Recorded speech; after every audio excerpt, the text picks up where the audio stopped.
Good afternoon friend, গুনগুন little কিচেনে আপনাদের স্বাগত। তো আজকে আমাদের হবে ইলিশ। তো ইলিশের আমি দুটো আইটেম দেখাবো, একটা হলো সর্ষে দিয়ে পোস্ত দিয়ে, আরেকটা হলো বেগুন দিয়ে ঝাল। আজকে হবে ইলিশের বেগুন দিয়ে তেল ঝাল। তো প্রথমে আমি এখানে কড়াইতে তেল দিয়ে দিচ্ছি। এইভাবে আমি লঙ্কাটা কেটে নেবো আমি। তো প্রথমে আমি হলুদ দিয়ে দিচ্ছি, এবার দিচ্ছি নুন, মেখে নেব। কড়াইতে তেল গরম হয়ে গেছে, এবার মাছগুলো ছেড়ে নেব।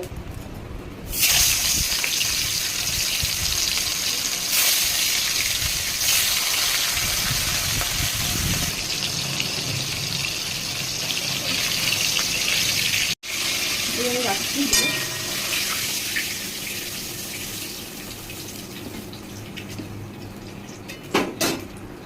এবার তেলটা আমি একটু কমিয়ে নেব।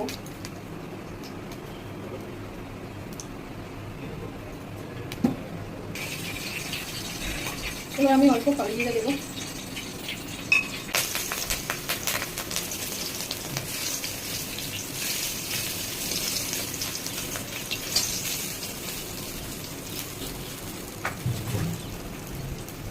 এবার আগের থেকে আমি নুন হলুদ দিয়ে বেগুনটা ভেজে রেখেছিলাম, সেগুলো দিয়ে দিচ্ছি। এবার দেবো হলুদ, এবার দিয়ে দিচ্ছি 1 টেবিল চামচ হলুদ, 1 টেবিল চামচ হলুদ দিচ্ছি।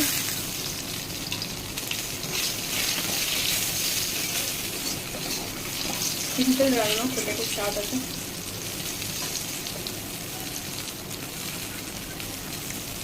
এই একবারই জল দিয়ে দিলাম।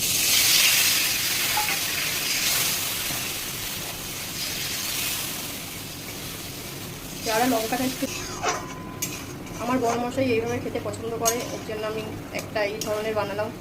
আর আমাদের বাড়িতে আজকে এসছে আমার জামাইবাবু, সে আবার সর্ষে পোস্ত দিয়ে খেতে ভালোবাসে। তো পরে আমি ব্লগে দেখাচ্ছি তাদেরকে।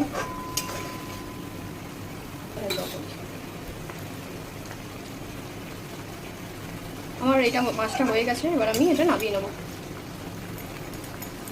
ভালো চলো এটা নামিয়ে। ব্লগটা ভালো লেগে থাকে প্লিজ শেয়ার, সাবস্ক্রাইব, লাইক করে দেবেন। চলো আবার নেক্সট কোনো ভিডিও নিয়ে আপনাদের সাথে দেখা হবে। টাটা। আর এদিকে বৃষ্টি পড়ছে, বৃষ্টির দিনে এই ইলিশ আর গরম গরম ধোয়া ওঠা ভাতের সাথে দারুণ একটা কম্বিনেশান। টাটা।